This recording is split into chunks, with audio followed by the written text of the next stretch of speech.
Ini adalah pengalamanku beberapa tahun yang lalu. Saat touring dengan kawan dari Purwodadi, Grobogan, Jawa Tengah. Selepas kami dari Ciamis, Jawa Barat, pulangnya aku ikut mampir ke rumah kawan di Purwodadi untuk istirahat sehari sebelum balik ke Tuban, Jawa Timur. Keesokan harinya, selepas asar, dengan mengendari motor masing-masing, dia mengantarku sampai Bledugwuwu. Sekalian untuk menemaniku untuk mengambil gambar di objek wisata itu dan sekedar menikmati es kelapa muda yang memang banyak dijual di sana. Keasikan melihat objek wisata bumi yang sedang batuk itu, hingga tidak terasa hari sudah menjelang maghrib. Selepas maghrib, saya memulai perjalanan pulang ke Tuban, yang mungkin memakan 3 atau 4 jam perjalanan. Maklum, jalan alternatif Cepu Semarang ini rusak parah waktu itu. Sebenarnya saya sudah merasa ada yang lain saat akan memulai perjalanan pulang ini.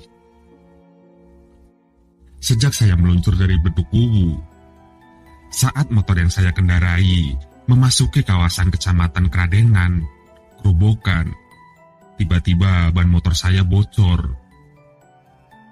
Untungnya masih ada satu tukang tambal dekat kantor kecamatan yang masih buka. Setelah itu, ketika memasuki Kecamatan Gabus, tiba-tiba lampu depan mati. Terpaksa, saya berhenti di Pasar Sulursari untuk memperbaikinya. Beberapa saat setelah lampu kembali normal, saya melanjutkan perjalanan.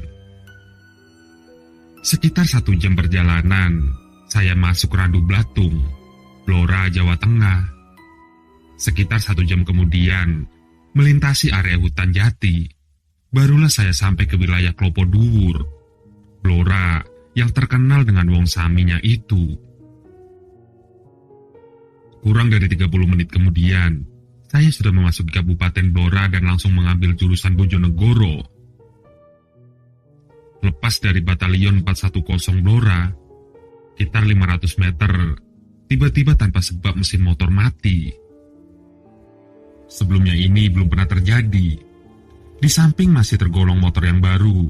Saat itu, sebelum berangkat touring, saya selalu mempersiapkan motor sesempurna mungkin. Sedikit jengkel, saya tepikan motor ke tepi jalan, dan memang jalanan saat itu masih ramai dari arah Blora menuju Bojonegoro, Jawa Timur. Belum sempat menyadarkan standar, saya dikejutkan oleh suara yang tiba-tiba. Suara wanita tua. Dari mana datangnya, saya juga tidak tahu pasti. "Mas, boleh saya minta tolong?" tanya wanita tua itu. Saya menoleh ke arah wanita tua yang menyapaku itu. "Apa yang bisa saya bantu, Mbah?" jawabku. "Saya boleh menumpang sampai di Bogorjo. Mau naik ojek, saya tidak punya uang, Nak," kata nenek tua itu bernada melas. "Oh, silahkan, Mbah. Kebetulan nanti saya lewat situ. Tapi sebentar dulu ya, Mbah. Motor saya agak rewel. Saya akan cek dulu mesinnya sebentar." Setelahnya, saya sama sekali tidak memperhatikan lagi wanita tua itu. Saya terus konsentrasi dengan motor. Setelah mengecek kondisi mesin, ternyata tidak ada sedikit masalah apapun terhadap mesin motorku. Begitu mesin motor saya starter, benar, mesin langsung menyala. Saya segera melanjutkan perjalanan yang sebelumnya mempersilahkan wanita tua itu agar segera naik ke motor. "Pegangan ya, Mbah," ucapku. Aku melajukan motor. Namun, kali ini aku hanya melajukan motor dengan kecepatan standar. Karena membonceng seorang wanita, wanita tua. Waktu tertunda 1 jam lagi untuk sampai ke rumah. Bau wangi dari wanita tua itu sebenarnya yang membuat risih. Sebab bau wanginya tidak seperti wewangian pada umumnya. Saya merasa wewangian itu aneh. Dalam benak saya memikirkan sesuatu. Masa punya parfum wangi tapi tidak punya uang untuk ojek? Namun aku tidak mempedulikannya. Saya anggap bau wangi seperti ini sama dengan wewangian wanita yang ada di kampung saya juga. Umumnya pada helatan hajatan, kebiasaan mereka memakai wangian. Namun ya itu tadi, menyengat. Dalam perjalanan, tidak banyak yang saya bicarakan dengan nenek itu. Sebatas mengingatkan untuk pegangan saja. Di samping itu, saya harus berkonsentrasi mengemudikan motor. Ketika memasuki kecamatan Bogorejo, saya mencoba bertanya pada wanita tua itu. Tapi sama sekali tidak ada jawaban. Mungkin tidak dengar, pikirku saat itu.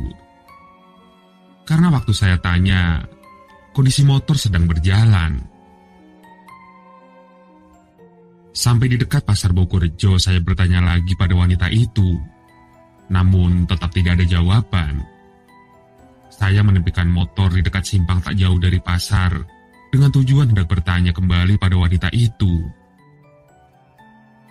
Namun saat saya menoleh ke belakang, saya sangat terkejut. Saya tidak melihat apapun. Wanita tua yang saya bonceng raib entah kemana perginya. Sekedar informasi, jalan alternatif dari Blora menuju Kenduruan Tuban, Jawa Timur ini adalah jalan sempit dan sebagian besar melewati areal hutan jati perhutani. Karena sudah merasa terlambat dan semakin beranjak malam, saya berusaha tidak peduli apa yang barusan terjadi, sekalipun dalam hatiku penuh tanda tanya. Karena jalanan bergelombang, saya tidak bisa memacu motor lumayan kencang, meskipun jalanan lengang. Lepas dari Bogorejo, saya memperlambat motor. Karena di kejauhan, tampak banyak lampu. Seperti ada orang yang sedang punya hajatan. Tapi ternyata bukan. Setelah saya berhenti di situ, keramaian itu seperti pasar malam. Tapi bedanya hanya tidak ada komedi putar di situ. Seperti pada pasar malam umumnya, banyak sekali orang keluar masuk tempat itu. Selain menikmati makanan, dan banyak juga mereka yang mencoba membeli pakaian. Karena semenjak tadi masih di atas motor, saya segera menepikan motor dan bergegas masuk ke pasar tersebut. Yang bisa dibilang ramai, meski malam sudah mulai beranjak tua. Tujuan masuk ke pasar malam adalah untuk mengisi perut. Setelah mencari kesana kemari, tak jauh dari tempatku berdiri, ada satu warung bakso. Saya pikir bakso adalah pilihan paling tepat, karena panas dan bisa mengurangi rasa dingin.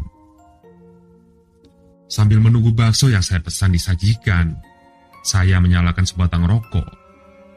Namun saya merasa ada yang aneh ketika memperhatikan orang-orang di sekitar pasar malam itu. Aneh sekali, pandangan mereka semuanya kosong. Banyak suara riuh rendah, tapi mulut mereka tidak ada yang berbicara. Biasanya orang di desa selalu bertegur sapa, sekalipun mereka tidak saling kenal. Dan kali ini bulu kuduku mulai meremang. Namun saya berusaha tetap tenang, karena saya menganggap itu adalah angin yang berhembus perlahan. Sekalipun pasar malam tersebut hanya diterangi dengan cahaya lampu-lampu Petromax, namun suasananya terang dan ramai. Untuk menghilangkan rasa jenuh dan bosan, saya mengeluarkan HP, lalu mencoba SMS ke orang rumah, sambil melihat jam yang sudah menunjukkan pukul 23.58 waktu Indonesia Barat. Saya tidak menyadari kalau saat itu sedang atau barangkali berada dalam dimensi lain. Kemudian saya masukkan lagi HP. dan melepaskan pandangan ke arah saya duduk. Saya mendapati pasar malam yang mulai sepi. Bahkan hampir separuh wilayah pasar malam yang tadi saya lihat, tinggal sebagian saja. Saya sama sekali masih belum menyadari apa yang sedang terjadi.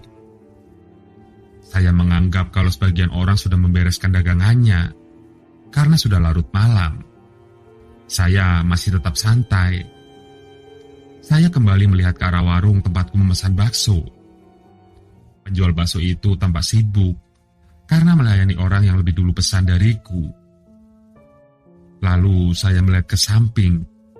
Ternyata sudah gelap, tinggal beberapa penjual saja. Kembali saya dibuat heran, karena waktunya begitu cepat. Seharusnya orang beres-beres, memakan waktu minimal setengah jam. Tapi ini hanya terjadi beberapa detik saja. Sungguh aneh. Lalu saya melihat ke arah warung bakso tempat saya pesan tadi. Ternyata masih juga sibuk dengan pembeli yang lain. Ketika saya menoleh kembali ke samping kanan, ternyata sudah gelap. Dan begitu kembali menoleh ke arah penjual bakso, yang ada di depanku ternyata hanyalah gelap. Seketika saya terperanjat kaget, sementara sinar bulan saja yang tampak tetap terang. Kemana penjual-penjual tadi? Gumamku. Dengan cahaya bulan, perlahan-lahan saya memperhatikan sekeliling. Saya lebih terkejut lagi ketika melihat batu nisan di tempat saya duduk. Dan yang lebih aneh lagi, ternyata tempat yang saya duduki, yang sebelumnya adalah terlihat bangku, ternyata kijingan makam. Saya bergegas meninggalkan tempat ini dan langsung menyalakan mesin motor. Selepas dari sana, walaupun dengan perasaan sudah tidak ada keanehan-keanehan yang datang, sebisa mungkin saya berusaha tenang mengemudikan motor menuju kenduruan. Sambil tentu saja dada bergemuruh. Itu adalah satu pengalaman yang paling mengerikan selama hidup gua.